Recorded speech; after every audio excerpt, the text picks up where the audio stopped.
whether he's removing his face or on a criminal plane or a historical chase. We love Nicolas Cage. Star of screaming stage, gonna watch him all day while he's screaming with rage. Cause we're unlocking the cage. Hi, everybody, and welcome to Unlocking the Cage. I am your host, Meg. This is your co-host, Chris. We are here today to discuss one of our favorite Nicolas Cage movies, Face Off. The goal of this show is to watch and rank every single one of Nicolas Cage's 104 movies, and today it is a treat because this is a good one. So just a warning, we will be spoiling this movie. If you care about spoilers for the movie Face Off, then you probably shouldn't listen to this podcast / Swiss show. Go watch the movie and then come back. Another thing, our theme song is by Will Gianetta. We love it. He's actually our guest in 2 weeks. And why don't we bring out today's guest? This is our good friend, improviser Dan Chapman. Hello, Dan. Hi, everybody. Hey, Dan. How's Hey. it going? Good. Thank you for having me to talk about this epic cinematic adventure that we all went on together. I just remember when I reached out to you, you were so excited that no one had claimed this one yet. Well, you sent me a list of like 12 movies, and like people were like, "Oh, this like very deep artistic cut," and I'm like, "No one has picked Face Off." Yeah. And I'm just like, this feels like the easiest and most obvious choice. I was aggressively pushing people to pick Face Off too, but everyone was like, no, I don't want it. So Oh, it was meant to be that. I feel like you're the guy to do this one. Yeah. I appreciate this gift that you were giving me. Just in terms of our journey through Nicolas Cage's filmography, so at current count, I have seen 11 movies. Chris has seen 26 movies. Dan, where 27. do you fall? Oh wait, no, 27? this is a double dip. You're right, 26. Yes.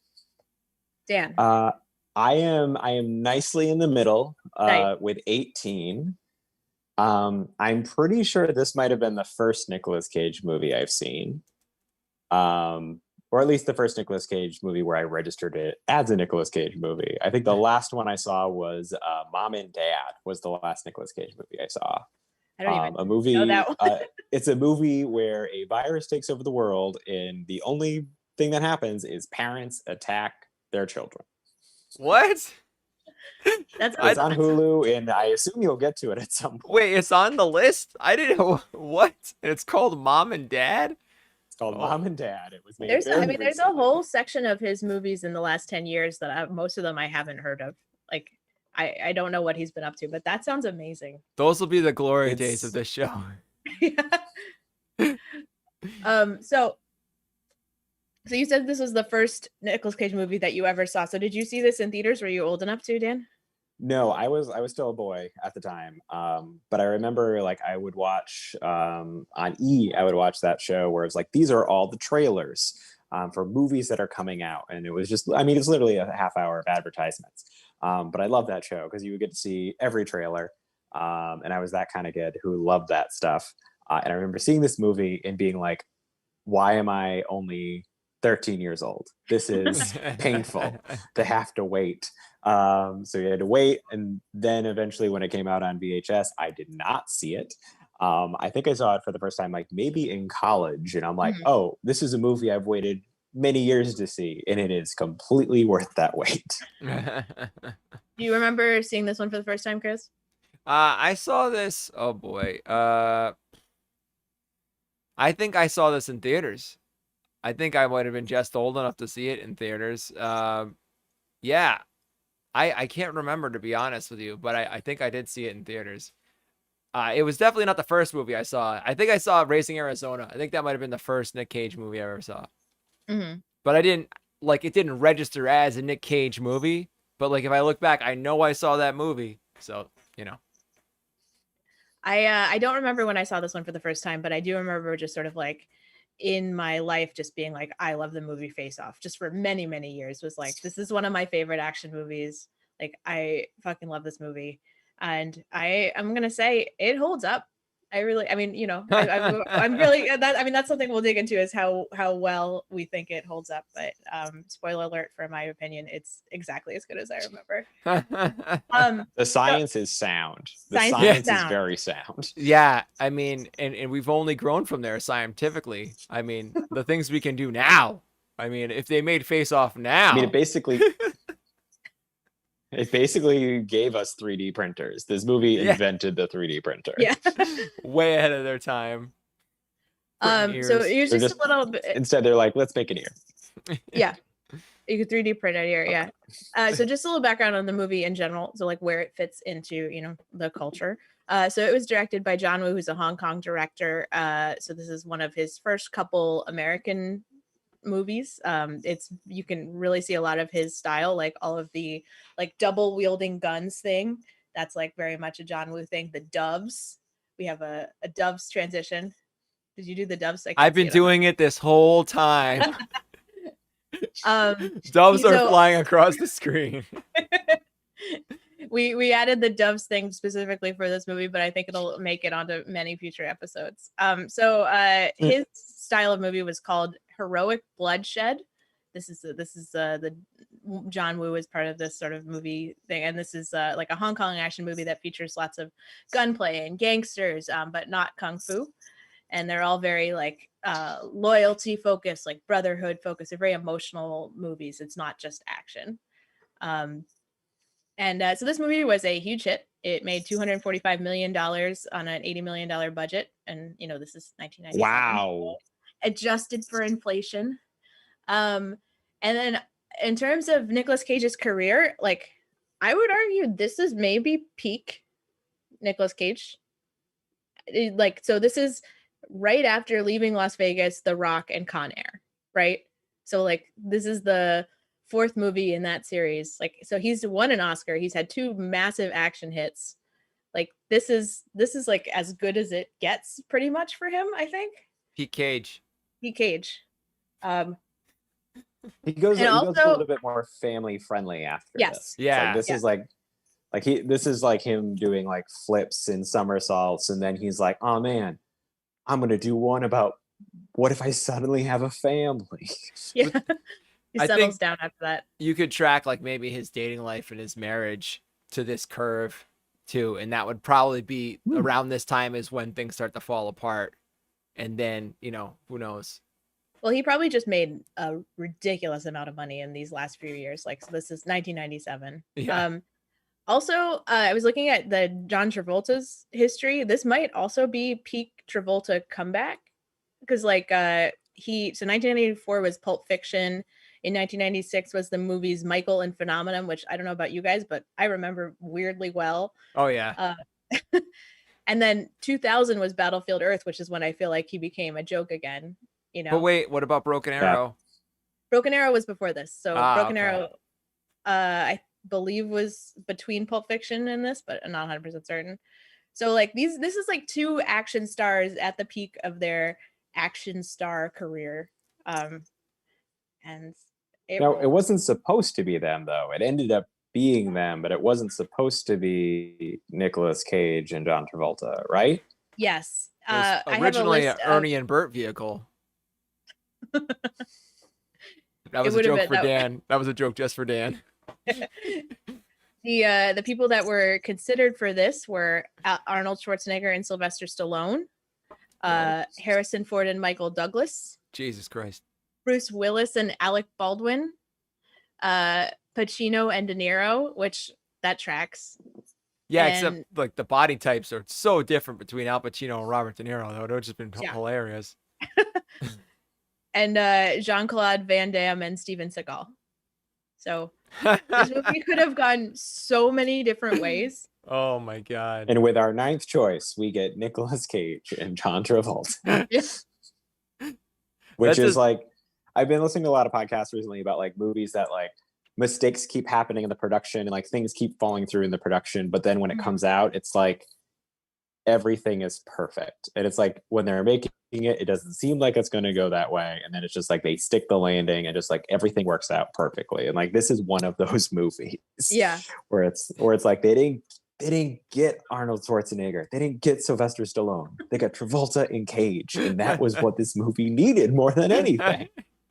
I mean, it would have been like such more of a straight-laced movie, because I feel like they're both playing such over-the-top flamboyant characters. Like even John Travolta as Sean Archer, and even like Nicolas Cage as Sean Archer is very like over the top. I think almost cartoony. I blame Nicolas Cage because I bet Travolta had to elevate his portrayal to match Nicolas Cage's portrayal in the beginning of the movie. I think that's what it is. He just brought everybody up into Crazy Town. So if we had to summarize the plot of this movie in 2 sentences, what would you say, just so we can catch everybody up who hasn't seen this movie? We have I'll give it a try. Please. There is a terrorist for hire and an anti-terrorist employed by the government. The terrorist has planted a bomb somewhere, and the anti-terrorist needs to find it. So his solution is to switch faces with someone. And just to clarify, the terrorist at the beginning is Nicolas Cage. The anti-terrorist guy is John Travolta. They switch faces, but then the terrorist wakes up from his coma and takes his face. And then all hell breaks loose.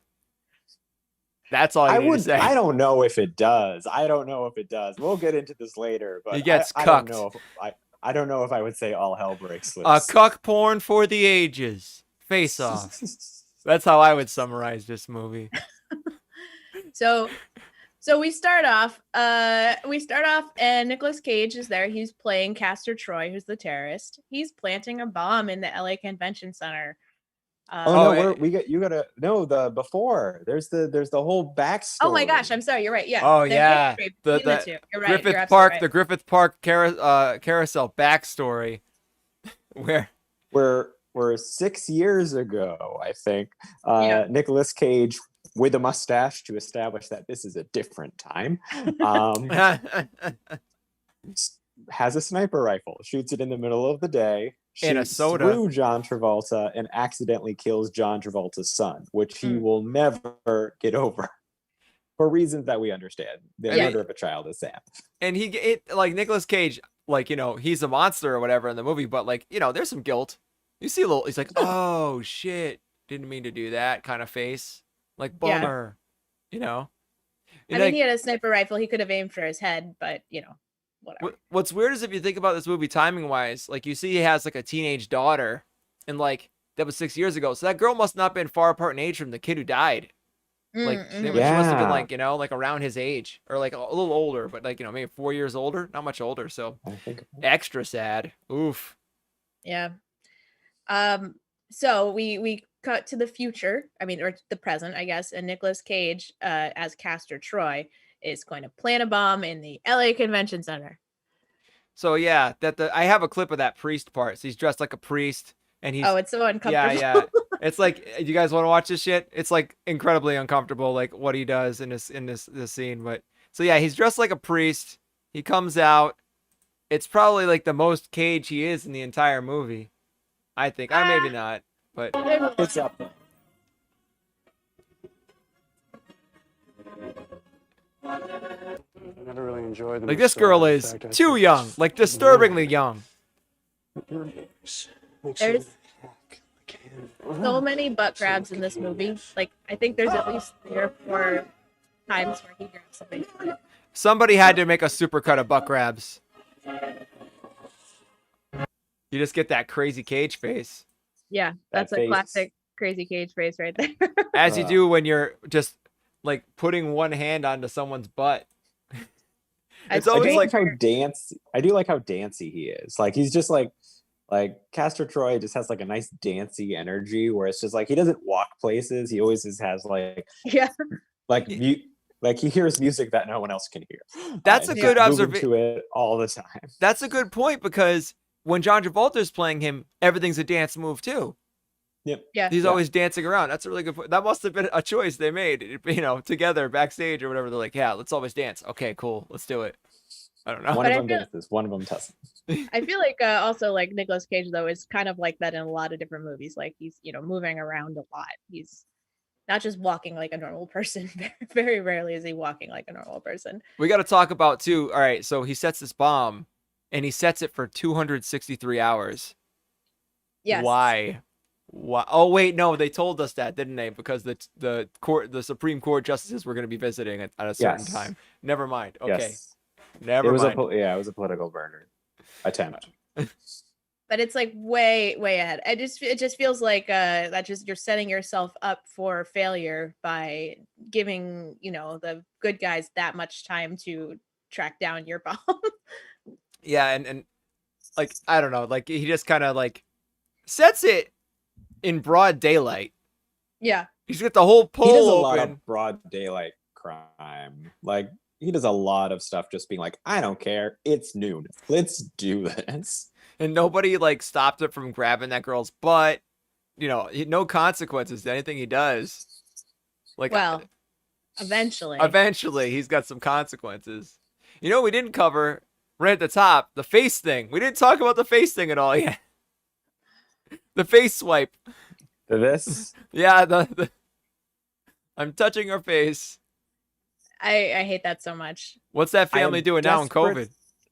I am desperate to know where that came from. Is that something that like John Travolta's grandpa did to him? Like, is this something that like is like the Archer family just from generation to generation does the face wiping? Or is it just something that he's just like one day he's like, I'll do this. This will be my thing. I would do that if I was in a family of blind people. You know what I mean? Yeah. Like that would make sense. Like, how do you say hello to a blind person in a loving way? And you know each other in your family? Maybe touch their face or something. I don't know. It's possible. I was trying to look it up, but I do remember that I think I read somewhere that this was an improv by John Travolta, which Yeah. tracks. Travolta Wouldn't just made expect it John Travolta to be very good at it. And then it became a very large story point. It's it's awful. I really it just especially like at the very last scene when he does it to his teenage daughter. It's just like this family doesn't realize that this is weird. Everybody else doesn't- thinks that this is weird. He does do a picture at one point. Yeah. Yes. He does do a Absolutely does. picture. Maybe he can't tell the difference between like pictures or maybe he has like that disease where you can't tell if something's a picture or if it's the actual thing. So he needs to tell if it's got depth. So he puts his fingers on it to get the depth. You know No what I depth mean? perception. Yeah, he's got no depth perception. One of those eyes is a glass eye, and he has to do this to get like the 3D print of the face. I mean, it does. It is memorable. I'll give them that. Like, it's nice to, Mm. they made something memorable. They, we have a strong reaction to it. So I think they succeeded there. Another thing that is funny about this scene to me is that orange case that he puts the bomb in, with the like a sort of really 90s pornographic like lady or whatever. So my ex-boyfriend would keep his camera in the exact same orange case. Just like it's just a common brand of like travel camera equipment thing, and it would always get dinged at airport security. Like you literally like this is literally a bomb in a movie. Like maybe you should get a new camera case. That's fair. Yeah. So then like he goes to the what's it called? He's planting this bomb, and then he's escaping. He's at the airport now. He's at the airport. His brother's like, okay, I'm sorry, I paid for the thing. I wasn't supposed to. It's like, that's what the boys are for. But you could barely understand anything they're saying in this movie. So like, they just drop little plot points like that, and you have to like kind of really pay attention. And so that's how the FBI got wind of it, is because he paid for it out of his own credit card or With whatever. cash. Yeah, who knows? Yeah. Somehow I want to spend a moment though, and I want to point this out. Yeah. Castor Troy is a good brother. It's Like true. Castor Troy cares about his family, and he like protects them. He ties his brother's shoes. If you haven't seen this movie, his brother is an adult.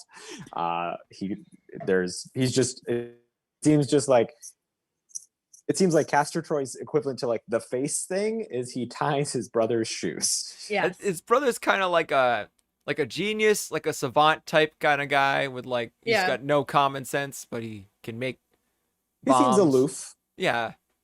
I don't know if were they But implying he had some kind of disability? I don't think so. I think they're just implying they had like a nice like a special relationship, Are and you that maybe he's just like a little bit clumsy. Because like jumping ahead a little bit, but after, well, actually a bunch, but jumping to a point where John Travolta is now in Nicolas Cage's body and he's in the prison. The brother seems to know something is up just from talking to like John Travolta as Castor Troy. He doesn't just accept him as his brother because he looks like his brother. He knows something is up like immediately. So he's not.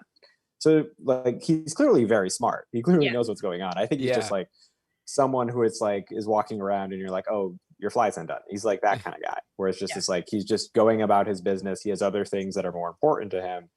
But it's just. So I don't think he's dumb.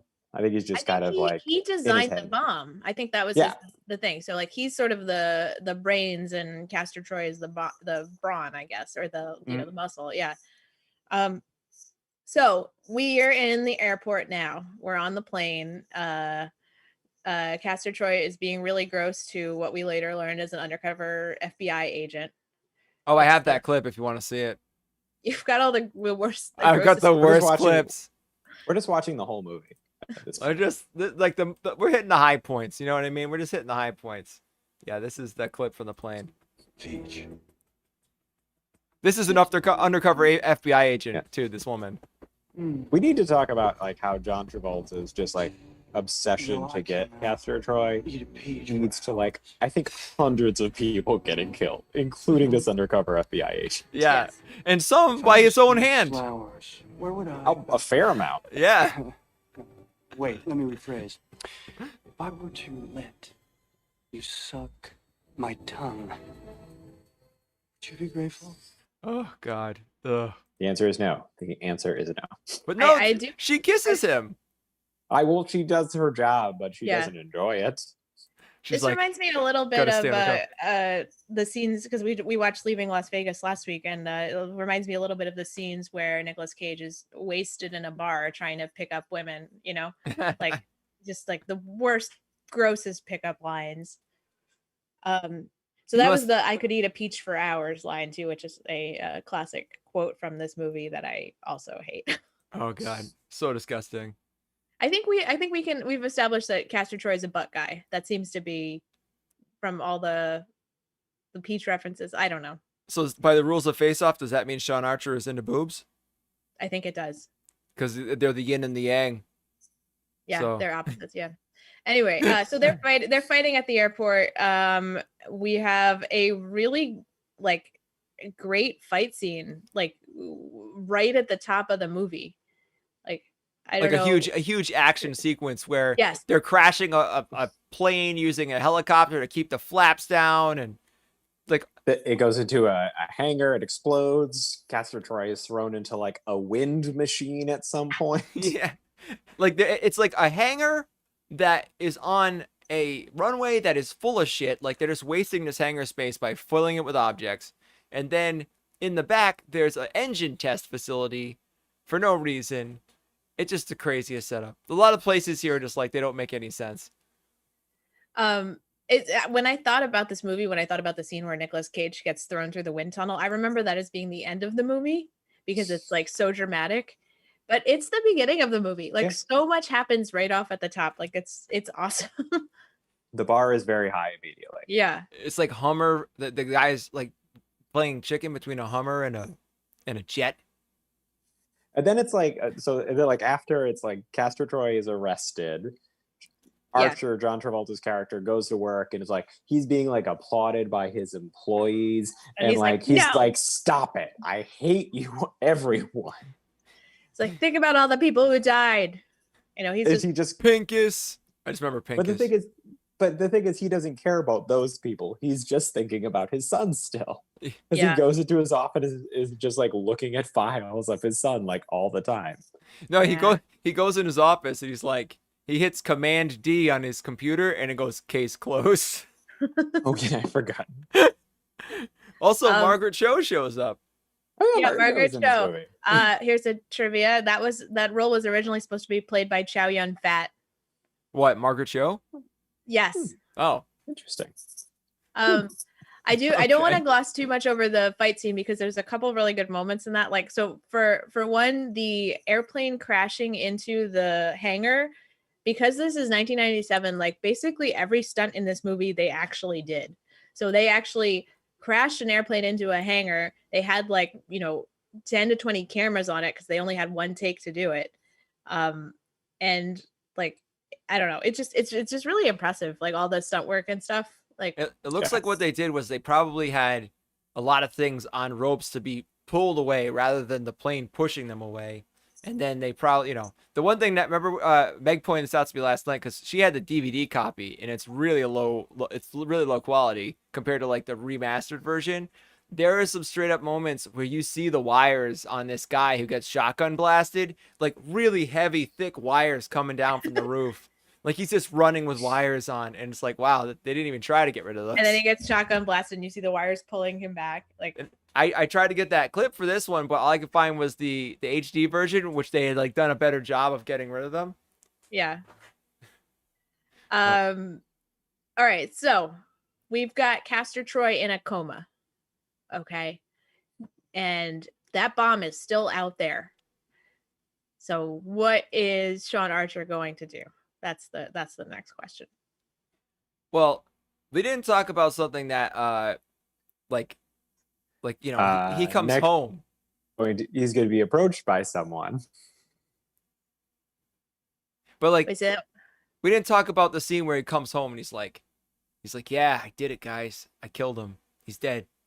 And then like his daughter has that ridiculous eye makeup on. Yeah, his daughter's like going through a punk phase. She has like spider mascara. I just thought that part was like, what is? But I guess it's just a sign that's like what people dress like back then. I don't know. I think she was supposed to be like a troubled kid. She had a rough time with her brother, who was probably close to the same age as her. Yeah. Yeah. And then the chief of police or whatever, or the head of the squad, whoever that lady is, whoever CCH Pounder is, comes in with a zip disc, and she's like, "Hey, I got the zip disc," and it shows a lady. A cartoon of a lady. It's like, I am a bomb or whatever, like old school hacker stuff. That's how he finds out about the bomb, right? Yeah. He didn't know. He just was going. He wasn't going after Castor Troy for the bomb. He was just going for it feels like his vendetta against him. Yeah. I mean, I do want to point out that Castor Troy is like the head of a criminal organization. Like, there's probably more than just the vendetta for sure. But like, is he though? Because I guess he is. Like everyone's scared of him. It's just those He's a four terrorist guys for hire. I know that much. He's a terrorist for hire. So because he's like, he does what other people want him to do. But like at one point he was like, I didn't mean to kill your son. That was an accident. We'll get into this later. But like, was he hired? A lot of people like him. A lot of people like Castor Troy. Oh, people love Castor Troy. Like, go for it. No, say it. Yeah. So like after the switch happens, and Castor Troy is in John Travolta's body, it's the first time his employees like him. It seems like it's the first time his wife has loved him in years. He's like a good father to the daughter and like teaches. Wow, wait all right. All these statements you're making are suspect. Come on. A good father. He is perving on his daughter hardcore. Also, he walks in the self-defense. Also, he goes to his self-defense. He goes to his secretary and he grabs his secretary's ass. Not a thing is said about it. A serial butt grabber who has murdered children. Employees seem to like him a lot. Also, his wife is just like, I think his wife was just more like taken aback by the sudden change and was like, okay, I guess I'll sleep with you. But it wasn't like, this is great. It was more like, hey, don't we have stuff we have to talk about? Weren't you going to go to therapy? Weren't you going to quit your job?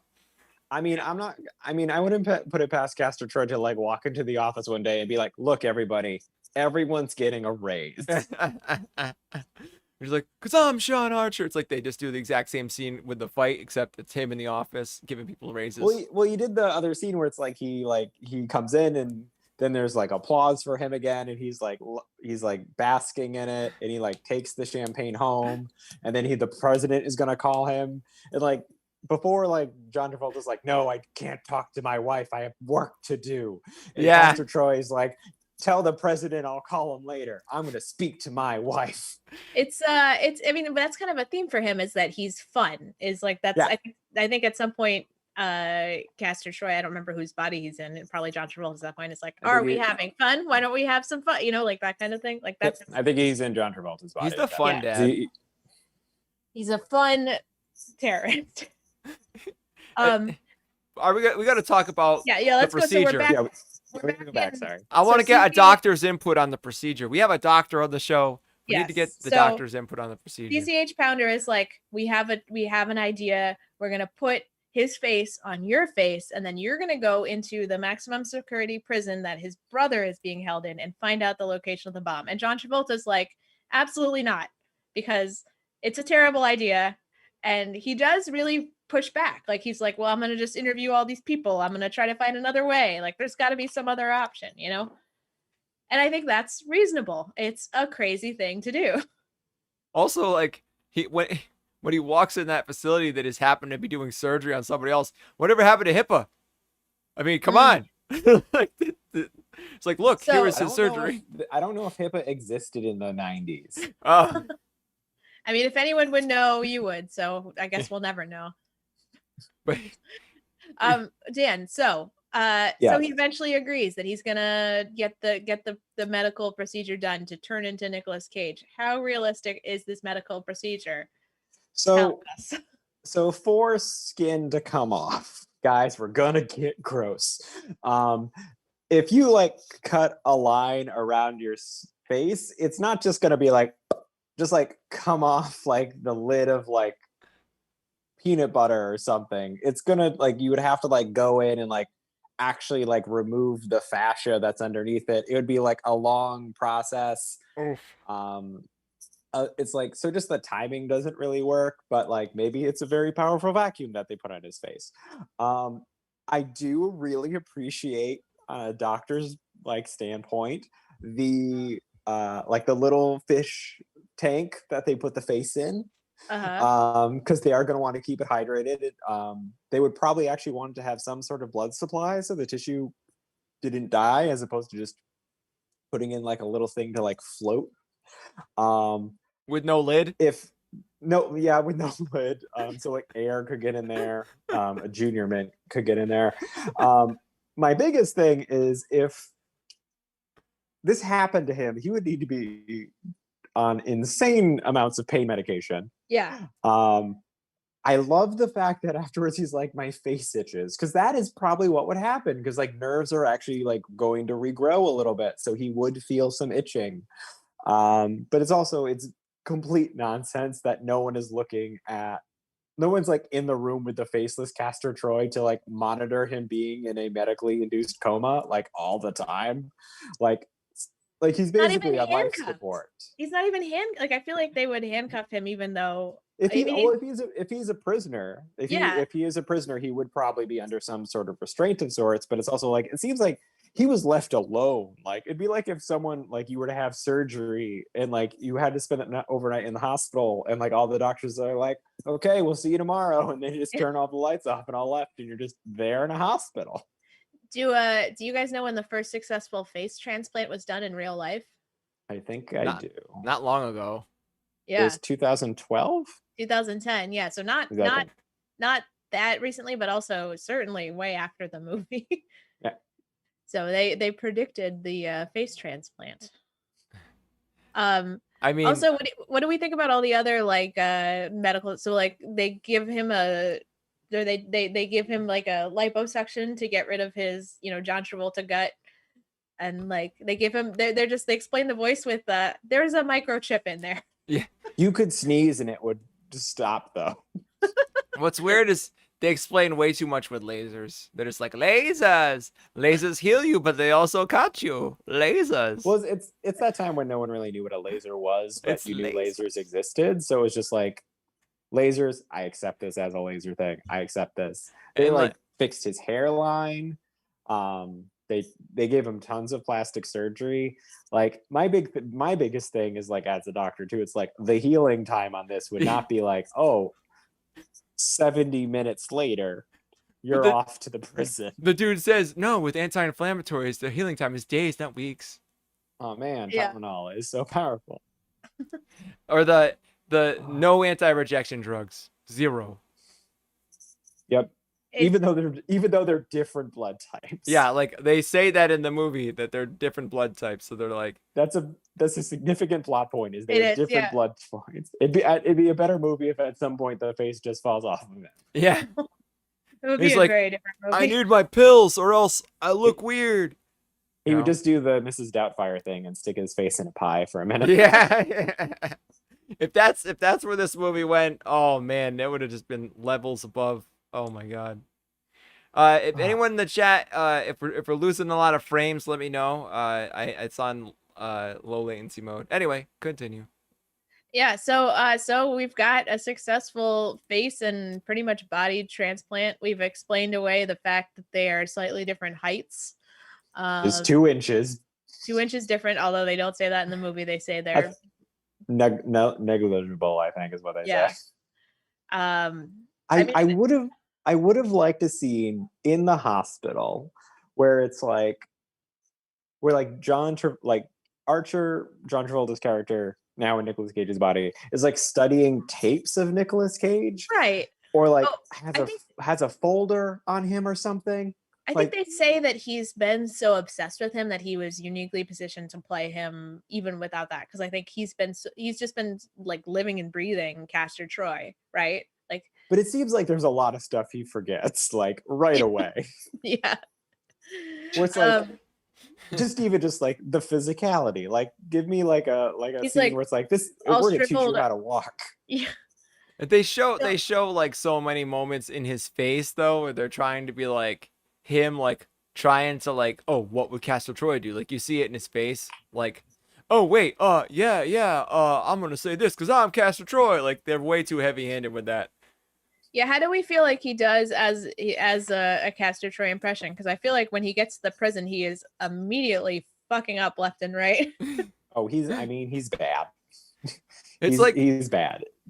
When he's on the helicopter, the roof of the helicopter pad, and then people are looking at him, and he's looking around like, it's like you can tell he's like, oh man, this is a real bad idea. Like, why did we do this?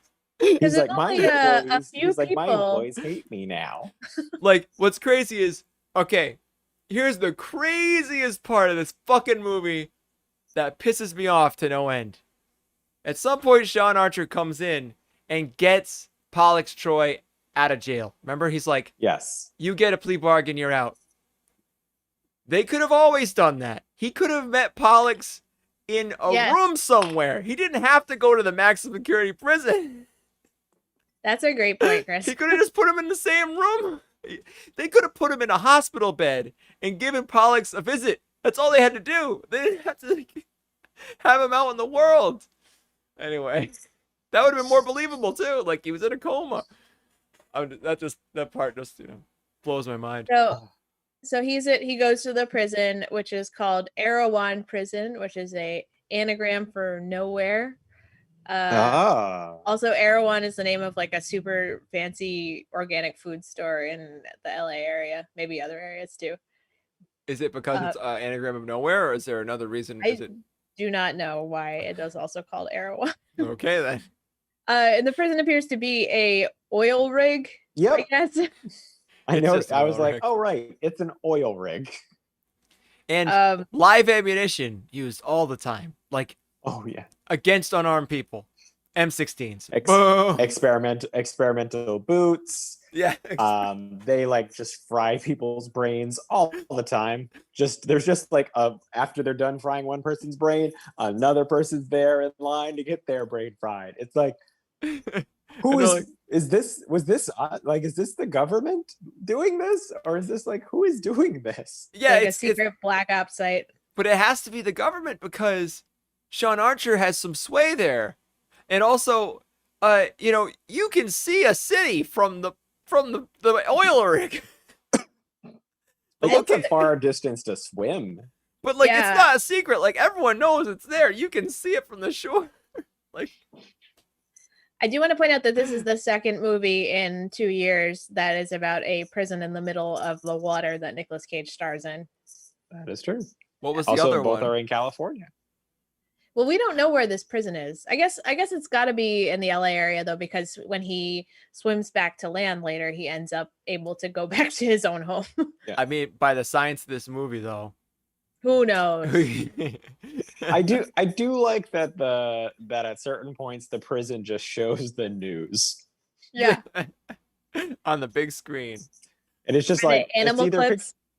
in the news. Yeah. And I remember as a kid just finding the prison very fascinating because like the whole like the boots that they lock you, the magnetic boots, and they just hit the button and everyone gets locked down. I was like, well, that's really cool.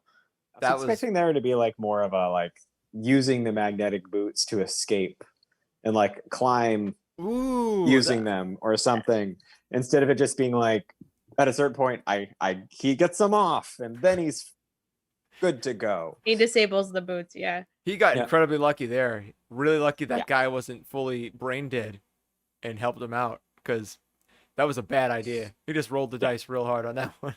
Yeah. Oh wait, but before he escapes though, we missed a part where Castor Troy, who has been in a coma with no face, wakes up from his coma, and in a scene that severely disturbed me as a kid, like walks around the hospital with no face and somehow manages to get someone to put Sean Archer, aka John Travolta's face on his body. That That's part. just good problem solving. Like It's he's true. just like, I know what to do immediately.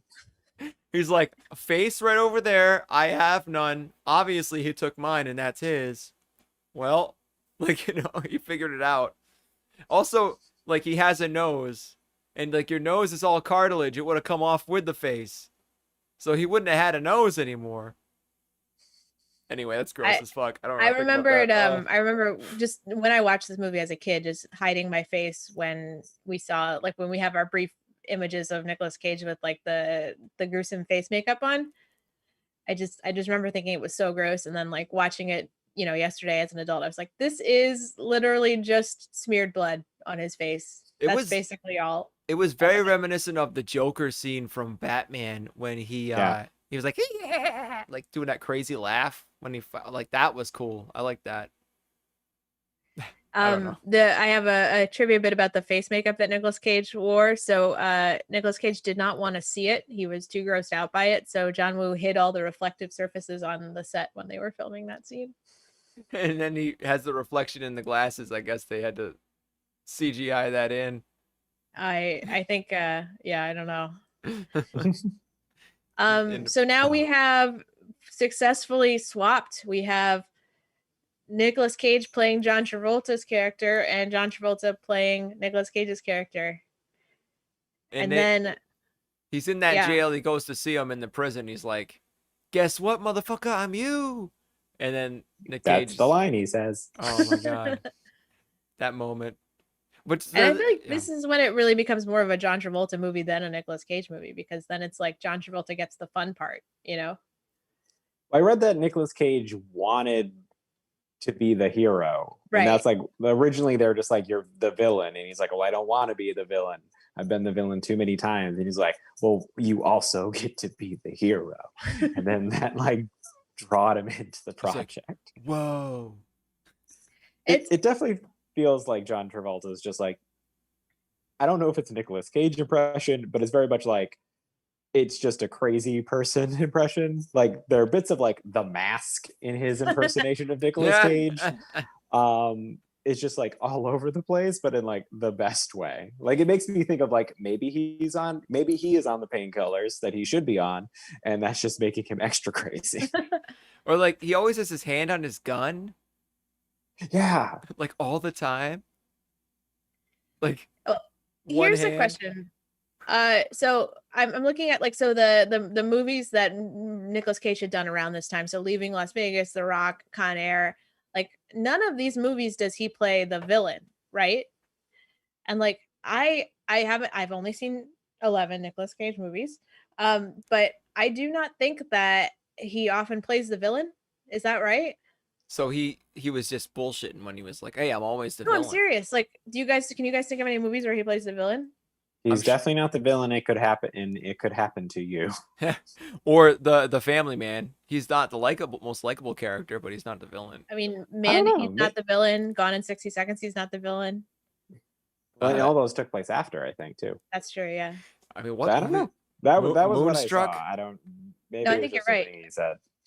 No, I think you're right. I think Dan, you have a point that he probably is just not a guy who likes to play the viin. Is he the villain in Moonstruck? I think it's a romantic comedy, so probably not. Is Cher the villain in Moonstruck? Well, we'll have to get into that. I've never seen Moonstruck. Me I neither. don't know. You will have for this show. That's true. Yeah. Like it okay, or not. So he's escaped prison. Sean Archer as Nicolas Cage has escaped prison and is back lurking around. Yeah, trying he not to get caught. he gets his brother to instantly give him the location of the bomb. And then it's revealed that Sean Archer, that Travolta is now Castor. And then so he jumps off the side of the oil rig after avoiding Zashing.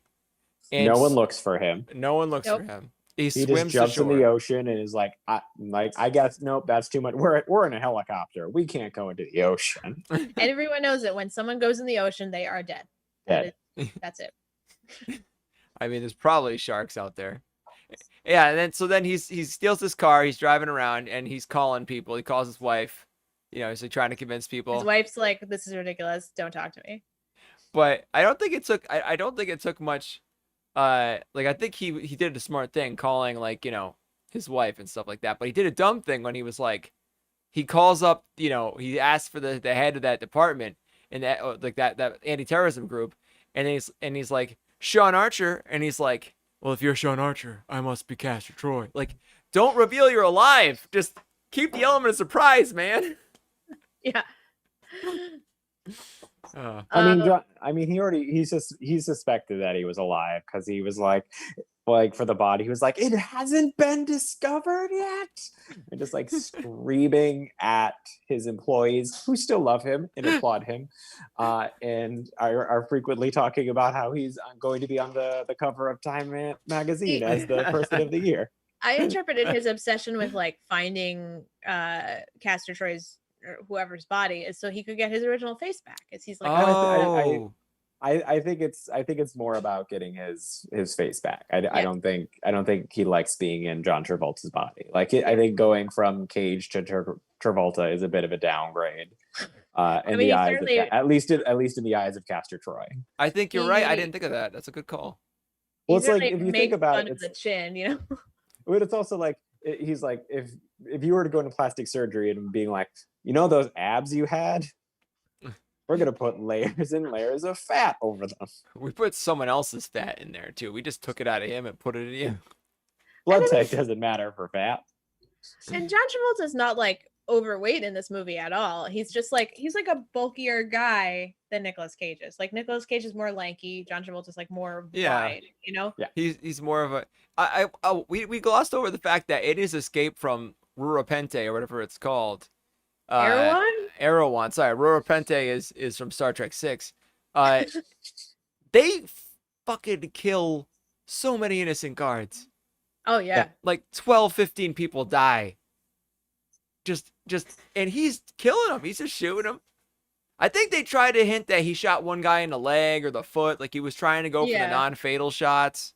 Every once in a while he was trying to spare a life, but like I think he unloaded on a dude with an M16 at some point. Well, it's I think he doesn't like the guards there because he can see that they're mistreating them. So I think we're supposed to think of the guards as being bad people because they're mistreating prisoners. I think because they're electrocuting brains and stuff like that. Yeah. Okay. All right, that makes sense. That's why he's like he says to one of the guards, he's like, "I'm gonna have you fired." Everyone's like, that's okay. So a bunch of stuff happens. At some point we get to Nicolas Cage goes to his hideout, which is a very large loft. Oh, well, before that though, Danny Masterson makes an appearance. Oh, fuck that guy. See, this is when he's the good father because he protects the daughter from this jerk boy she's in the car with. Are imitating life. Danny Masterson, who is like a multi-time accused rapist in real life, like plays a rapist in this movie. It's just like, and is rightfully thrown out of a car window. And Through like a car window. Kind of. casting. not even like he got a little fresh. This is like No, a full-on rape scene, like a full-on attempted rape. And so, I mean, it's good that, you know, Castor Troy defends someone else's daughter. That's good. He gives her money to, you know, gives her the knife so she can protect herself. She ends up And taking teaches that her knife. how to use it. Yes. She ends up taking that knife and stabbing him later on, which is great.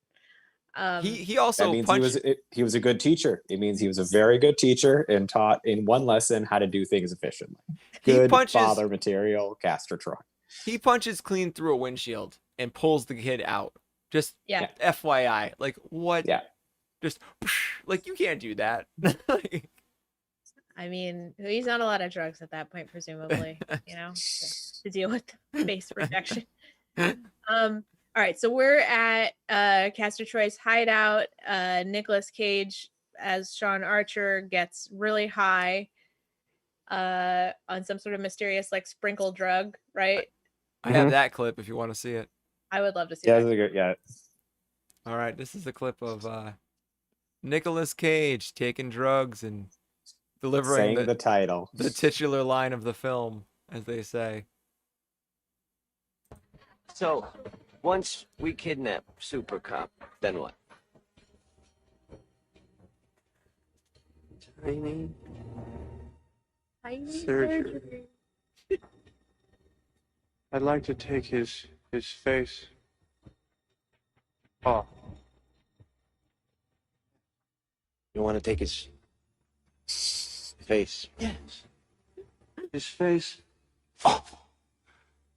Eyes, nose, skin, it's coming off.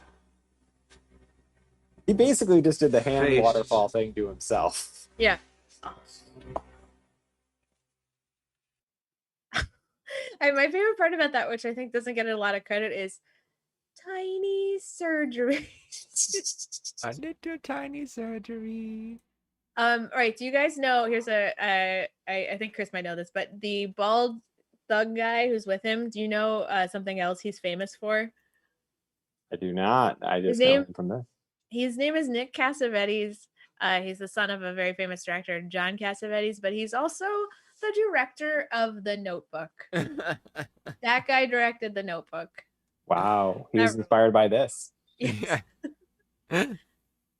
Just the concept of self and who are we and like forgetting who you are and Alzheimer's and love, and then that's just it flows right from the storyline of this movie. All right, so he's at this hideout. He's on drugs. He meets Gina Gershon and finds out that her son, who looks a lot like his dead son, is actually Castor Conveniently. Troy's son. So she just happens to be like, oh, this is the moment, by the way, that I'm going to tell you that my son is your son. Nice looking kid. Ought to be. He's yours. Or like look at the clothes. It was so stupid. So he's you know, becomes slightly attached to this kid, even though he's not his actual son. He's his nemesis's son. And then the raid happens, and there's this crazy action sequence at the hideout. All set to a beautiful song. It's set to Somewhere Over the Rainbow, as sung by Olivia Newton-John, which is funny because she was in Grace with John Travolta. Oh. And again, you know, it's like the action stuff is pretty impressive. So there's a lot of I don't know if you guys noticed, a lot of sparks. Yep. Sparks are a common. There's always sparks going through the air. There's always debris going through the air. Yeah, like a bullet hits anything. I think my favorite thing about this scene is that in this loft is also a hall of mirrors. Where it's just there's just a room and you're just surrounded by mirrors. And I love this scene so much of like it's double-sided mirrors too. There are mirrors on both sides. so it's like John Travolta's pointing a gun at a mirror, and it's like John Travolta sees John Travolta. Nicolas Cage is pointing a gun at a mirror, and Nicolas Cage sees Nicolas Cage. And it's like this room makes no sense, and I love this scene so very much. Symbolism, Dan. It's symbolism. 'Cause It's you're heavy shooting a handed. gun at yourself. Here is my question for the two of you. Yes. What would that room be used for if it was not being used for the purpose of symbolism? Getting Drug dressed. parties. I was gonna say drug parties. Both are acceptable answers. That's his like a passion 30,000. I don't know how much that would cost a month. $30,000, $35,000. That place.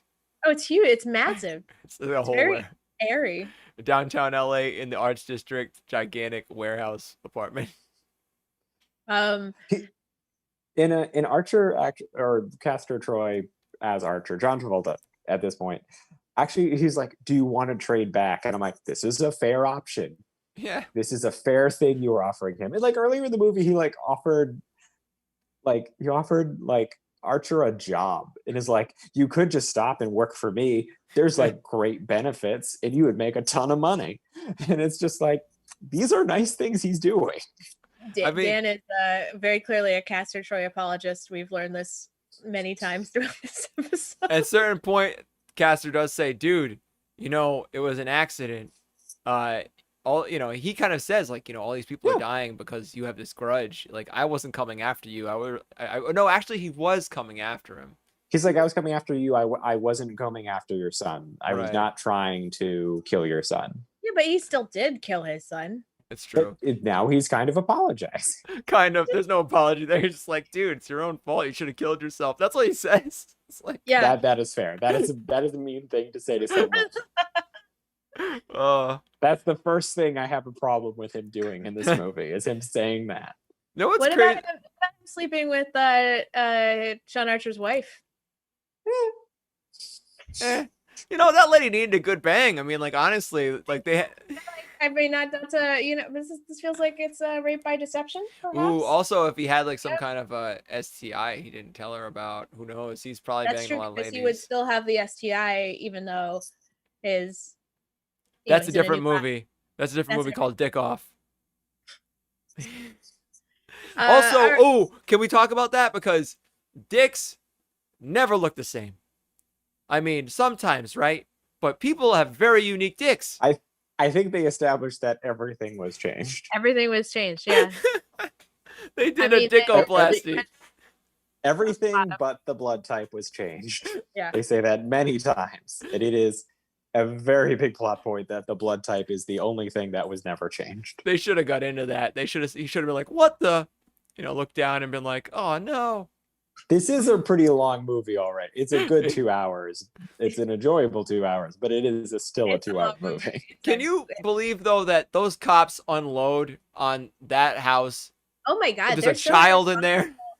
Like, she's holding a kid for most of it, and they're just like, "Oh, we don't care. We're just gonna keep shooting at you."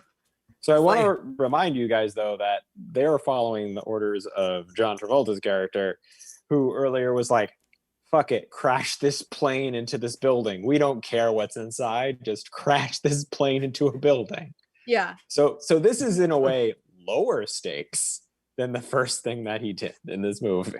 Yeah. Just unloading on like they aimed for the kid a couple times. Like they were aiming at the child a couple times. It's fucked up. That poor kid. I'm Oh. glad. Well, we'll talk about it. I don't know. We'll Yeah. get to it. All right. So at some point between the next showdown, which is at a funeral in San Pedro, and that's when the doves really come into play, his wife Eve realizes that, or she talks to Nicolas Cage as Sean Archer, and he convinces her to check John Travolta's Blood type. Yes.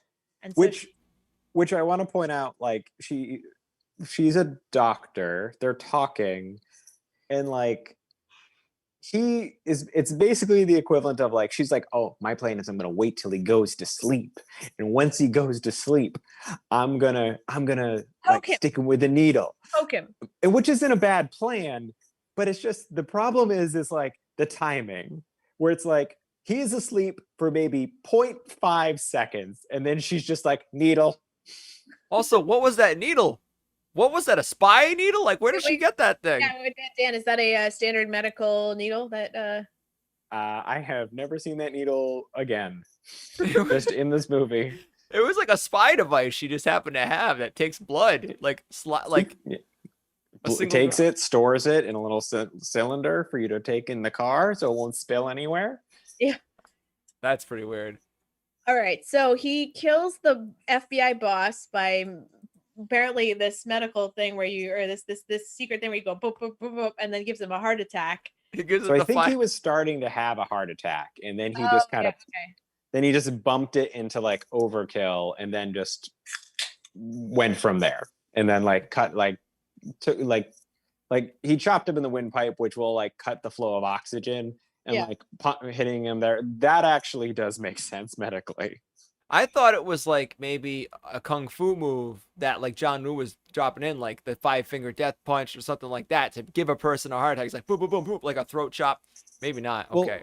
Well, it's like when you're having a heart attack, it's like the heart is like getting off of rhythm, and like so that one big punch like changes the rhythm, and like if you do it hard enough, like the heart's gonna fight back, and it's just gonna be like, this isn't what I'm supposed to do. So it's like the heart almost like spasms and The heart doesn't wants what pump it wants. blood.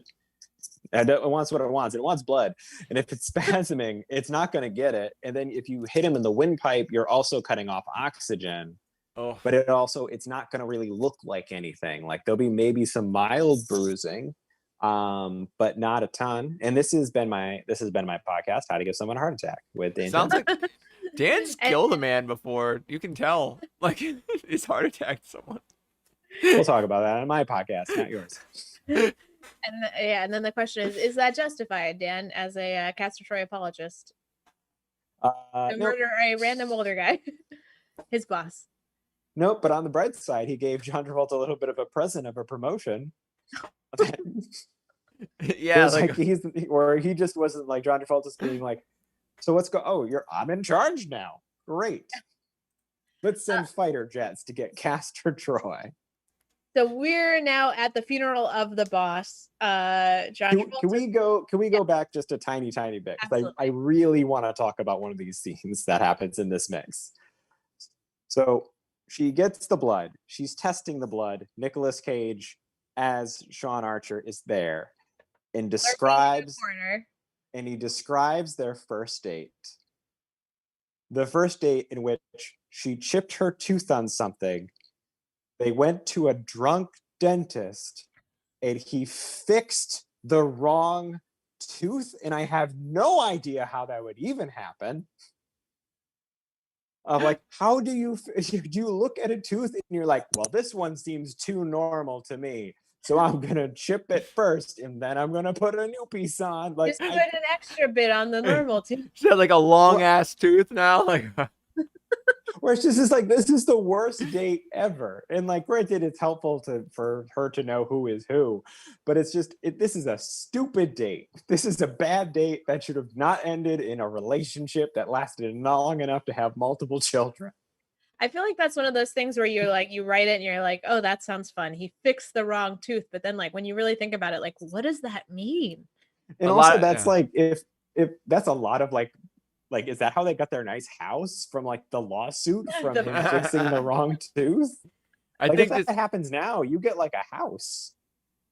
But like this movie has a lot of that where it's like it's said, something said or done, but then if you go back and look at it later, you're like, wait, what the fuck? It's all the same. The ending is a lot of that. Yeah, let's get through the next few things. So we're pretty far into the movie. So they have the showdown at the funeral. We have Nicolas Cage versus John Travolta versus Castor Troy's henchman versus Gina Gershon. Joan Allen is in the middle of this. This is I believe it's called a Mexican standoff where guys, let's have one right now. Let's have one right now. Everybody is pointing guns. Everyone has multiple guns. Wait. Improv guns. Hold on, and I'll put the doves. Now we're reenacting the scene because I have the doves going. Chris, you gotta hold your gun like this. Come on, would you learn anything? Oh yeah, improv guns. Who takes care of those doves? That's what I want to know. Well, who let the doves in the prison? In the funeral parlor thing? Like, who let the doves out? Open air. I mean, the doves are, this is a great scene though. I just love the opera music, the like operatic music, the doves flying everywhere. Like it's very over the top dramatic. It's fun. And I was like, oh, this is the ending of the movie. It's not. Nope. There's 20 Nope, minutes left. Nope, we fought by land, by air. We need to fight by sea. Yes. Holy shit. I didn't even think of that, Dan. Wow. It's the wrong order, but it's the right three things. So we're by the harbor and somebody gets in a boat and the other guy gets in a boat and we have a boat chase and it is all film. It's all real. Like it's like they didn't have CGI. They just filmed this crazy boat chase and you can see the stunt doubles a lot. Yeah, this is like this is a movie where it's like not a joke. You think about like how is it possible that stunt doubles don't have like a special Oscar category? Because like at one point a man is water skiing in shoes. Yes. Yeah. They That launch a speedboat through another speedboat. It threw a bigger boat. Yeah. Through a police boat. Sorry. But it's like these are very impressive things, and someone should have gotten some sort of credit for these things. The boat through the boat was so damn cool. I just love when that boat jumped into that boat. So they fight. They're having a boat chase. They crash at the end. They both go flying. The scene where they both go flying at the end is where they really just show you the stunt doubles for a long time. You're just like, that is not Nicolas Cage and John Travolta. Those are two other dudes who are working very hard. Yes, who are earning their paycheck for sure. Yes. Hey Mega, you're a little blurry. Okay, I'll pop in and out. Is that gonna mess things up? Dan, could you pop out too? Yeah, guys, popping in and out. There we go. Ooh. We're back. Okay, we're all back. All right, Anyway, continue. So when we get to our final showdown, I think Chris, you have a clip of this. Yes, I do. Well, all I have is the very, very end of the final showdown. That's what you need. That's all. It's just like the weirdest moment of all time. Like, I feel like this movie would have made much more sense as like a foreign language film sometimes, because this one part just like it's like it just makes no sense. But it makes sense because isn't this his first English language movie? He did Broken Arrow before this. So Broken Arrow. Yeah. He just Broken yells. Arrow, another movie I love, by the way. John Travolta as the villain as well. Oh, he's the villain in that movie. I think it's like a back and forth kind of thing, similar to this one. What my favorite part about that scene, which I don't think we showed, is that he's like, "You want my face? Too bad," and then just like scrapes a knife over his face, and it's just. Oh, it's not even a knife. I think it's like a piece of glass. Yeah. It just leaves a trail of fake blood. That is all. It's not. They don't even make an effort to put any sort of like visible wound on it. Like it's just fake blood. Yeah, like it starts coming off on certain parts of it. It's like he cuts it and then like all of a sudden it's gone from where he cut it because he smudged it with his hand or something. Oh, and we glazed over a little bit, but this is like from like maybe the last 15 minutes of the movie. John Travolta's voice is coming out of Nicolas Cage's body because the microchip thing was damaged. Oh, I didn't even realize that. Yeah. So like, because now it's like Archer's team is like approaching the beach where the accident happened, and they're like, "Archer, are you okay?" And he's like, "What did you call me?" And it's like John Travolta's voice. So it's like, and he's like, "We're getting a team flown in from DC." It's like, how do they know that it's actually? So at this point, it's basically just his wife is the only because I think she called. Yeah, she called. Yeah. And they're all like, "Yeah, okay, sure, whatever you say, lady, that makes sense." Yeah, what's they're it like, called? we drove to this hospital, and this hospital that burned down had a bunch of faces in it. They're like, oh, because Nicholas Castor Troy has killed everybody who knows about the face transplant. Which was 3, but no, he didn't kill everybody. He killed the person, the police person who was in charge, the person whose idea it was, and then the lead scientist. But like there was a team of like 20 doctors doing this surgery, and all of those nurses and other doctors, like and physicians assistants, they just probably showed up at work the next day and were like, this feels like something happened here. Well, to a burned down building. Yeah, or to a burn down. Yes. Yeah, they showed up they to need a whole burned down new- building. And So I'm very curious to know, like, when did the phone call happen to like get them there? Because it's like a 6-hour flight from DC to the Los Angeles area. Because it's like you have to keep John Travolta. You have to keep both faces alive. Yeah. Like you Well, basically have to save Castor Troy and John Travolta's body if you want to put the face back on. yeah, which they did. I mean, they put him right next to each other in the ambulance, and then he like reaches over and steals the wedding ring back. Yeah. John Travolta. But what I'm saying is, like, after that though, they have like 6 hours to be like, we have to keep him alive. Yeah. Well, I mean, Because otherwise that tissue death is going to happen fast. well, they didn't necessarily bring him back to DC. They might have just brought the team in to LA. But that's still a 6-hour flight. Maybe they had a big jar like with no lid on it that they just dropped both of them in, and they just Maybe they just put them both in that fish tank. they had Yeah. like face juice to give them. Let's talk about the last part of the movie, which I know Dan has some very passionate feelings about. So we've got John Travolta. He's back in his own body. Sean Archer's back home with his family. He's coming back after his surgery. He's doing great, but he's got a kid in tow with him. He's got Castor Troy's son. At this point, both Castor Troy and Gina Gershon's character, who's the mom, are dead. And he's just like, hey, can he stay with us for a little while? But like, he's basically adopted this kid who, you know, just saw some really fucked up shit. Like, Well, it's like so I have no. You go, Chris. well, like, did he adopt him or did he knew where the kid Take was? him. It feels like he just was like, ooh, it's like, I found this, and it's like, it very much like, it gives you the impression of like, oh, let's have you go to like our old son's room, and like we'll give you our old son's name, and you could just like live his life, and like we'll take you. And it's just like the adoption process is a long process. You don't just like get to take a kid. And I feel like he should have cleared it with his wife ahead of time.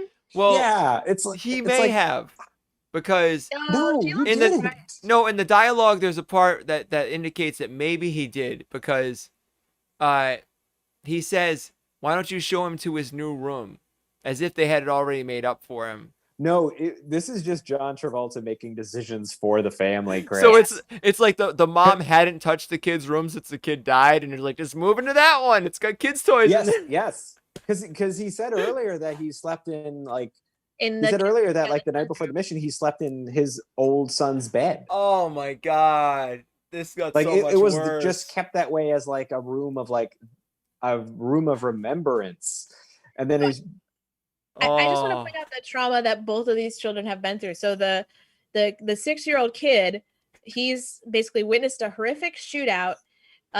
He finds out that Castor Troy is his real dad. His real dad dies. His mom dies. His and then mom he gets adopted by the man who killed his real dad. and his mom Yes. was fucking her brother. Well, we don't know that. Yeah, so the His Nick mom has to- shares like a very passionate kiss with, I think, her brother. Yeah, that's her brother. Yeah. that part was very odd. It was like, confusing. what is going on here? Anyway, There's a lot of like implied incest in this movie for sure. I Because mean, that- and then yeah, so that kid's fucked, and also the daughter's pretty fucked. Yeah, because the daughter has like had her dad be really creepy with her. Yeah. Then finds out it wasn't her real dad. Then she stabs her fake dad. And she gets her real dad back. Like, And she it's- shoots her real dad. yeah. But she's apologetic. I'm sorry, I shot you, Dad. Yep, sorry, I shot you, Dad. But Oh it's my like god. he just brings the kid home, and it's just like, we have this kid now, and it's like, he brings the kid, and is like, how do you guys feel if he stays with us for a little while? There's no answer.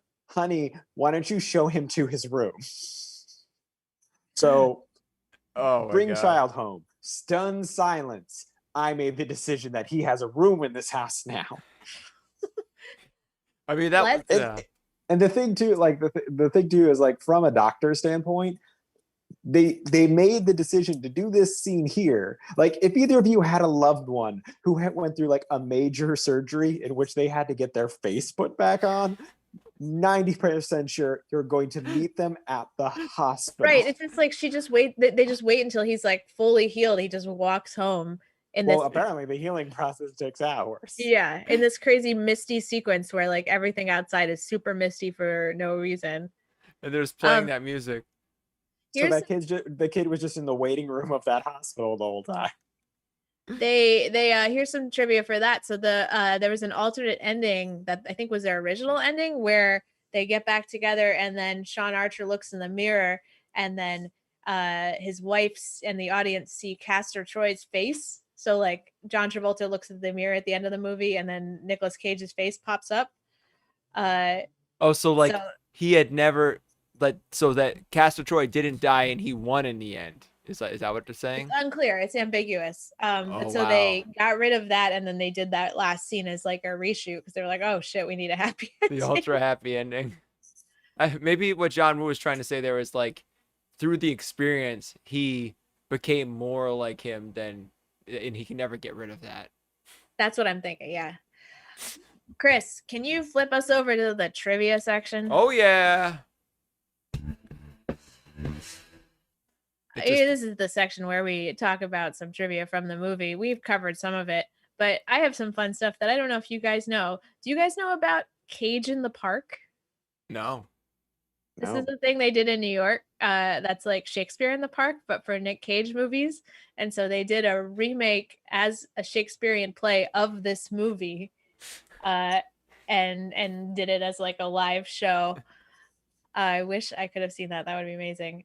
Also, I don't know if you guys know this, but they're doing a remake of this. I did know this. You did know this? No. I did know this, yes. I They didn't. announced it in September of last year that they're making a Face Off remake, and I have no more information other than that it's happening. Okay. I who you- think if I remember correctly, it is a comedic one and it might star The Rock and Kevin Hart. Oh God. Oh my God. Why? I could be completely wrong, but I Are feel you like this thinking is of something. Jumanji? No, I'm not thinking of Jumanji because they do a lot of movies together now. But I think that's what I remember. I want to see a face off with Chris Pine and Chris Pratt, or Chris The, Evans and Chris Pine. It's like a couple- I did some googling. Ozzy, I'll and look it up I online. wasn't able to find any evidence about who they had picked for it, so I don't think that's. I think that it would be really fun. I don't know if that's necessarily confirmed. The one thing I do know is that it's written by the guy who wrote Detective Pikachu. Ah! Oh no. Oh, Yes. why? In 22 Jump Street. Yes. Oh, so it is just gonna be a comedy, straight up comedy. The some other trivia from this, Nicolas Cage is afraid of heights, and one of the action scenes in this movie was one of the most frightening days of his life. I'm wondering what that could be. Maybe the scene where he jumps off the oil rig, The oil rig, probably. or maybe like Yeah. something in the plane. I don't know. I can't think of that many heights based things. He was in a plane, but it was on the ground. Yeah. The Dan, you know this trivia. The magnetic Yes. boots that the prisoners wear were the same boots that were worn by the Goombas in the 1993 Super Mario Brothers movie. I love that movie, by the way. I fucking love that movie. Oh, Chris. Have you I seen remember it, it being Meg? really disturbing. Oh, it's such a good movie. There's a cameo of a box that's labeled InGen in the prison. Huh? From oh my God, wait, Yeah. InGen is from what's that from? Jurassic Park. Jurassic Park. Whoa. I Wait, is this don't- the same universe? Apparently. Is this mean, it the kinda makes sense. MCCU? the ends and what? The MCCU, the Michael Crichton Cinematic Universe? It seems like in a world that would create Jurassic Park would also create this prison. You know, it makes sense to me. In early drafts of the script, Sean Archer went to Castor's mother's place to hide out. They had two people that they wanted to play the mother. One was Elizabeth Taylor, and the other was Jack Nicholson in drag. Ah! Oh, the 90s. What a weird time to make movies. Oh man. That's all I got. Let's rank this movie. So we have Chris will pull up the ranking. We've watched two other movies so far. We've watched Leaving Las Vegas and The Wicker Man, and we're gonna figure out where that fits in between them using a highly scientific method of scoring. Oh, wrong tab, Chris. That's not the actual results. Okay. Yeah. All right. So, our highly scientific method. So basically the way this works, Dan and audience, is we're going to score this movie on a bunch of different things out of 10. And to start off, we're going to say the cast out of 10. So like how good the cast was. Dan, what do you think? So the cast is tough because the cast includes everyone. Exactly. So I think I'm gonna give it an 8. I think it's very, very good. I would have liked to see more diversity in the employees of John Travolta in terms of like personality and in terms of like race and gender and everything. I think they could have done some more with that. But in terms of like the leads were great. The leads were just as you needed them to be. So I will give it an 8. I'm gonna go ahead and give it a 4. I know it's a little different because you have Travolta and you have I'm gonna bump that to a 5 actually because of the wife. But you have Travolta and you have Joan Allen. She helped, but I mean outside of that, I mean the rest of the actors in this movie are pretty much like you don't see them in anything else. I mean maybe there's the dude who gets his brain fried was in True Blood, but like other than that, so I'm gonna lowball it on this one. Yeah, Adam now edits for Cake Boss. Who? What? Adam, the boy. The kid? The little boy. He's an editor for Cake Boss now. Wait, the one who gets shot in the head or the one who lives at the end? The one who's the new John Travolta's son. The new Michael?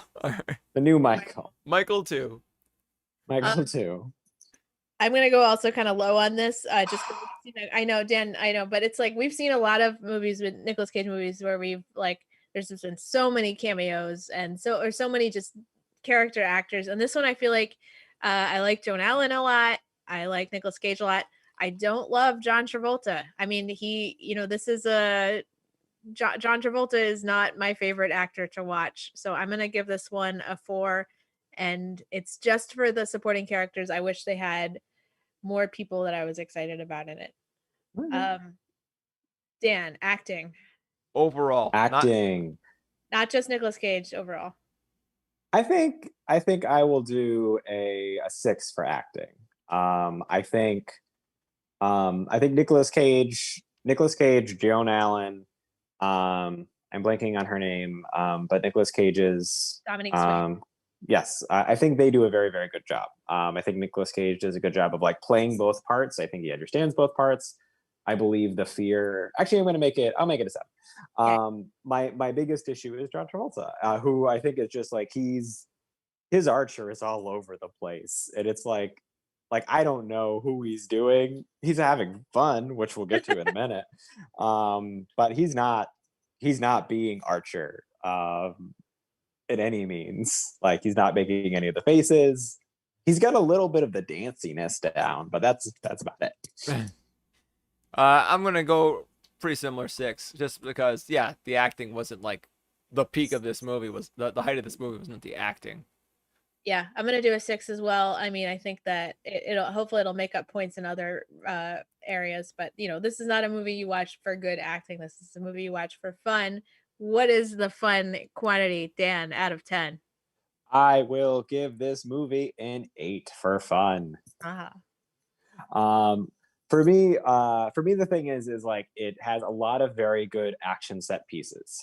You have the airplane thing at the beginning. You have the face switching.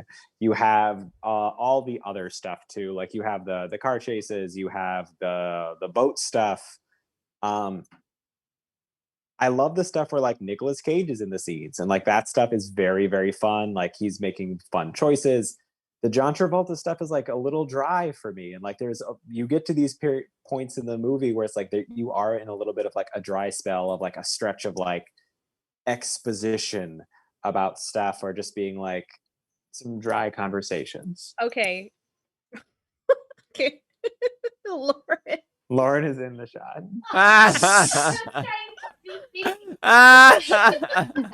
Lauren is in the shot with an eye mask over her head.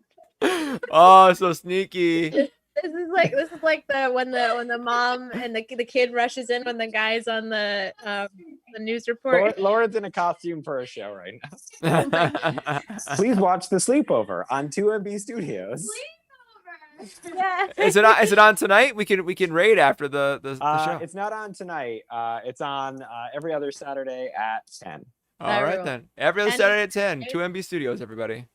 10 Eastern. And that's her with all the pillows. I'm sorry. This in the land of COVID, every home is a studio. Yeah, for everyone in the podcast, a dance partner is in the background preparing for a show. That was amazing. I saw her open that door behind you and then just drop to the ground. It was like, I really hope she crawls by. I got a message that was like, she needs the pillows. And I was like, oh, okay. And I thought she just meant the pillows behind me.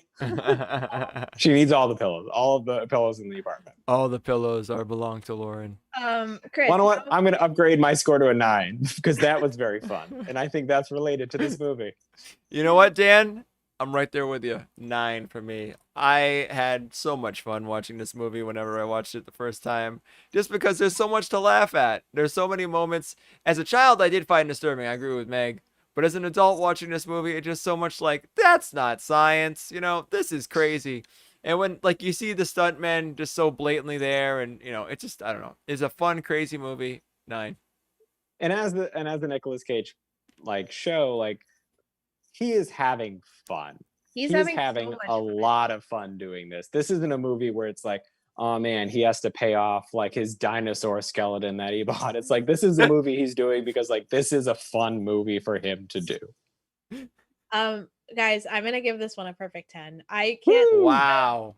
I mean, this is when I think of like the most fun Nicolas Cage movie. I can't think of anything that's more fun than this. I mean, like Not The Croods. I have not seen The Croods. I mean, like Con Or Air Ghost Rider. is fun, but has a lot of problematic stuff to it. The Rock is not as fun. It's more serious. You know, this is just peak cartoony, over the top action fun. I love this movie. If you enjoy the cartooniness of Cage in this, you will very much enjoy the cartooniness of Nicolas Cage in Ghost Rider, Yeah. Spirit of Vengeance. Ghost I- Rider Second is... one. The second one was better than the first. The second one is much better than the first. The It was first done is by just- the Crank directors. They know who Nicolas Cage is as a person, and they are able to make it an incredibly fun movie. I can't wait to do the Ghost Rider movies.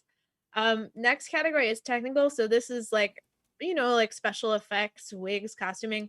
I do not think we mentioned this so Wigs. far, but Nicolas Cage is like maybe the worst hair in The hair they have in... it's bad. It's real bad hair, but that's for you to decide, Dan, because there's a lot of other factors to this. What's the technical effects score of this movie for you? I am going to give it an 8. Because I think like in terms of one, beautiful costuming. Lots of animal wrangling. There's seagulls, there's doves, there's a lot of stuff. The locations in this, with the exception of like the oil rig, are like all places that exist. And someone had to do a lot of work to find those places. Yes. Someone had to pick just the right hill in Griffith Park. They had to shoot the thing at an actual oil rig too, you know, like they had to shoot the actual outside of it. Like we've talked about, like the stunts are incredible. The effects are just crazy. And it's like, the only reason I am giving it an 8 and not a 10 is because they use the same CGI bullet twice in this movie. They use it once at like, I think the beginning, the sniper shot, and then later they use it in the shootout scene. Another pillow just went by. They use it again in the shootout scene, I think is the other time they use it. Yeah, they keep using that same bullet and yeah, the Mexican standoff, they had like 4 CGI bullets flying around. What you got, Chris? What do you think? I'm right there with him on this one. I think like there was so many good, amazing practical effects, but then what they screwed up was on the little details. Like you could see the wires in that guy, you could see the stuntman all the time. So yeah, I think it's a really really solid thing. But like obviously he's gonna have better technical movies than this one for sure. I'm gonna give it a 9 because I mean I feel like it was 1997. Like, could they have done any better? You know, like granted it's not a perfect action movie. I think the only thing I'm taking points off for was that like a lot of the action sequence featured like debris flying through the air and sparks and like it'd have been cool to see an action sequence that was slightly different than that. But That's true. they did do that over the rainbow scene though. That is a little bit. They're like let's give us a different action scene. It's pretty damn good. So I think a 9. Overall, Dan, how do you rank this movie out of 10? Real quick, because I was looking it up earlier and I got distracted, I think, by pillows. I looked up what the body count of this movie is. So I know how many people died. Do either of you know how many people died in this movie? Tell us. Can we guess? Yes. Chris, what is your guess? 45. Meg? 30.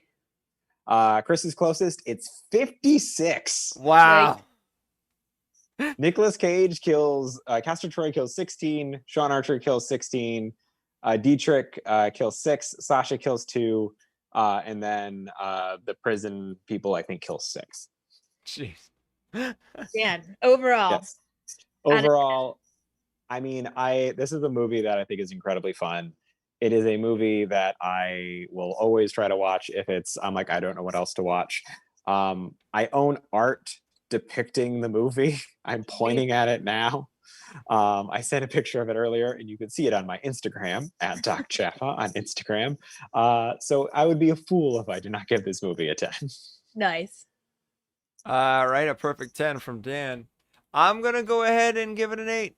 I think overall for me, I think what brings it down for me was the acting and the cast. Because watching his other movies, you see like so many talented actors in the same movie. It's crazy. So this one, those two things gonna bring it down.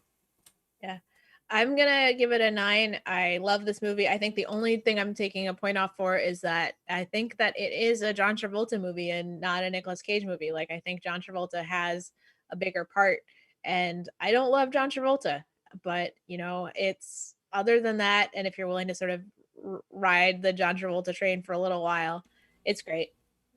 It's such a good movie. All right, so this last section, Dan, is where you can give or take away a bonus point for anything that you enjoyed or disliked in the movie. So for example, like you could take away a bonus point for creepy John Travolta scenes. Oh, interesting. I think I'd like to take away a point because John Travolta steals a child at the end, and not enough people talk about that. And also the fact that Hollywood determines that as the happy ending of being like, oh, that child is gone. I'm gonna take away a point for the whole fact that this whole movie could have been avoided if they had done the logical thing and just had him visit his brother in the hospital. That's all he would have had to done and avoid this nonsense. I'm going to add a point. Surprisingly, I'm surprising myself here for the face touching, because even though it's awful and weird, it's so memorable. And like, I think that, it was a good choice to have that be there, because you don't forget it. So Meg, are you saying John Travolta is good at improv?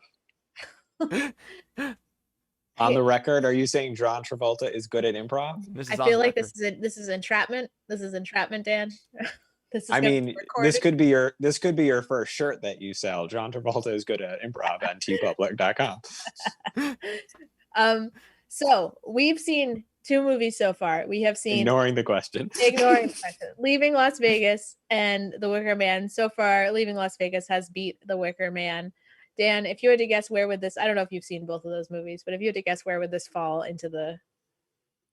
I would hope it's better than Wicker Man. It has to be, because there's just so much woman punching in Wicker Man There's so much woman punching. And kicking.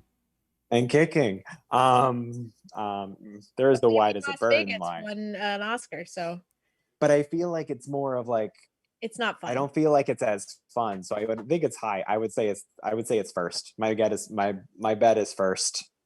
All right, Chris, take us away to the final results.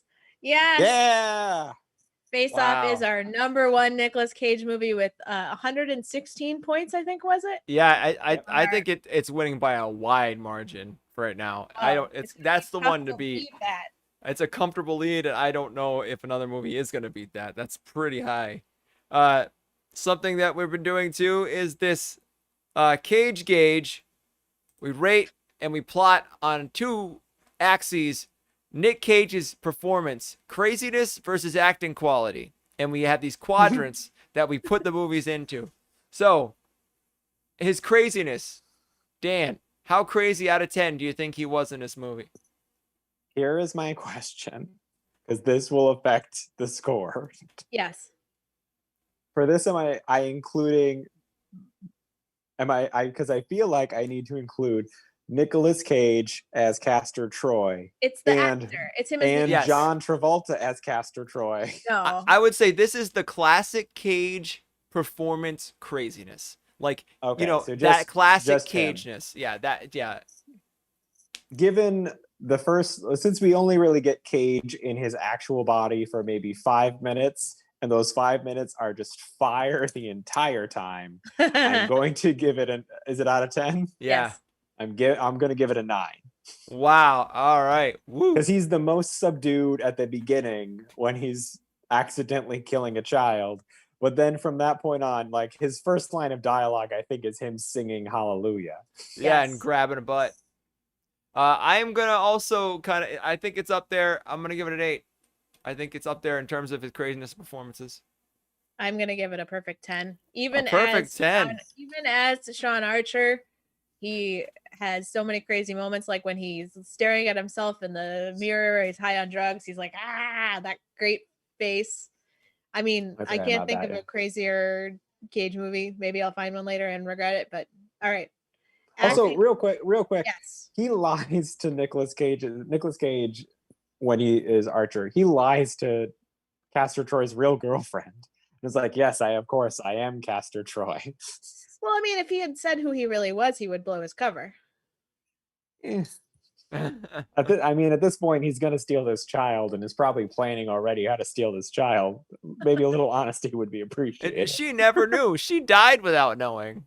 She That's never true. knew. She died thinking her child would live with Nicolas Cage. Oh man, that's rough. There's some more non-consensual shit going on in this movie. Non-consensual child taking. So this is Nicolas Cage specific acting out of 10 in this movie. His quality of acting. Yeah. I'm going to give this an 8. He's playing 2 different characters, and Yeah. know when he is the 2 different characters, which I think is like very, very impressive. An 8 feels right to me. I'm gonna give it probably a 7, just because. I mean, he's not gonna win the Academy Awards here. I'm gonna go down to a 6, honestly, because like some of those moments are just like so over the top that I feel like. I feel like acting wise, I'm not like super like, oh, this is an incredible performance. I don't know, Meg. I'll do a 7. I mean, he's playing 2 characters. It's not good, it's not. I think he did a good job, but it's not, the best. All right, so let's see where that stacks up with all the other movies we've done so far. So we are actually up in the upper right quadrant with Leaving Las Vegas. We got the Wicker Man down here in the bad acting, more crazy quadrant. And we have right here on the top right here is Face Off. So yeah. We're slowly gathering data. What does this tell us? I don't know, but it's cool to visualize. We don't know. We just like it. Chris, Your less crazy example is Con Air. I know. Well, just no. See, now that I just like the picture of him looking all calm. I just I use that because he just looks calm. That's all. It's not- Okay. yeah. Chris, take us to Nick Cage facts. Oh, you got it. We got a fact to close out the show. because we're watching his movies, but we also want to learn about him as a person too. Did you guys know that Nicolas Cage will not eat anything that mates in an undignified way? This is a quote. I actually choose the way I eat according to the way animals have sex. I think fish are very dignified with sex. So are birds. He will not eat pig because their undignified mating makes them unfit to be eaten. But why not just say I'm not going to eat mammals? I don't understand. Like, what does a fish look like when it's having sex? How does he know that? Why has he researched that? They just blast out a cloud of jizz. Is that really what happens? Yeah, there's a bunch of eggs that the lady lays, and then a male fish comes and goes, and just like, they don't even have sex. Explodes into Yeah, nothing. it just blows up. So he doesn't like things that have sex in the classic humping way. That's Like- so weird. Maybe this is why he won't eat people. So true. So true, Chris. That's the only reason. I honestly wonder if this is like a thing that he just sort of said to mess with an interviewer once. Like, this is wild. Maybe he's just a pescatarian. Or I guess he eats chicken too. Pescatarian. Guys, we have made it through a show. We have had a very long show today. Oh, but yeah. we got a lot to talk about. Dan, where can the people find you on the internet during these times? You can find me on my Instagram and Twitter, which is Doc Chappa, on those different platforms. You can also find me on multiple shows on Twitch, on 2MB Studios. One of those is Quarantine Action Wrestling, which I portray a substitute teacher who is also a ghost named Eddie Cation. And this week, I hope you're fighting Chris. Yeah, we're fighting this week. It's gonna be awesome. And Chris, Also, watch The Sleepover on 2MB Studios every other Saturday at 10. I'm that not the- in that show, but that's what the pillows are for. And that's not this coming Saturday, but the next Saturday. It'll be next Saturday. The show happened last night, so it'll be 2 weeks from now. And that's 10 Eastern time. Yes, have 10 a- Eastern Standard Time. Yeah, Yes, we're I'm an East Coast. coast to coast right person. now. We're a coast to Yes. coast podcast. And other things we want to promote. So on this channel, on Managers Comedy on Twitch, we have a show called Virtual Improv, which is every Tuesday and Friday. So that is 6 p.m. Pacific time on Tuesdays, 9 p.m. Eastern, and then 7 p.m. Pacific time on Fridays, 10 p.m. Eastern. We are on this Tuesday, off this Friday. And check the schedule down below. Yeah. It's Off all the be Tuesday there. following, and then back the Friday after that. We'll be playing classic episodes for those nights we're off. We will not be doing that. We are will. going to- I'm gonna put reruns on. Really? Yeah, you could put reruns. That's fun. Now, Okay. Meg, Classic imagine what episodes. would happen if instead of you learning that news, you learned that Chris just found a child and was bringing that child home to live with That's you. about the same tone he would probably use. Yeah. All right, so we have other episodes of this show coming up, Unlocking the Cage. We are off this weekend. In case it wasn't clear, Chris and I are going on a little trip to go stay in an Airbnb, so we can't do the show. But we will be back on October 18th.